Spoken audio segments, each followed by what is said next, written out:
இது வந்து கார்னு, தக்காளி, கொத்தமல்லி தழை, கேரட்டு, கேப்சிகம், பெரிய வெங்காயம் தோசை ஊற்றி இருக்குது. அது மேலே இது எல்லாம் போட்டுடலாம்.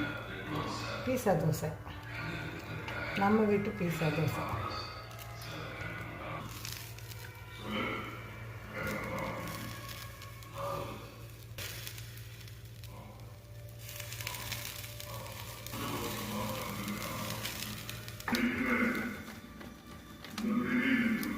வெல்லம் போடுறேன். அடுத்தது சீஸ் துருவனது சேர்த்துக்கலாம். இது திருப்பி போடாமல் அப்படியே கொஞ்சம் ரோஸ்டாக ஆனோன்னு அப்படியே எடுத்துக்கலாம். காரத்துக்காக வெறும் மிளகாய் வீட்டிலேயே தயார் பண்ணினது.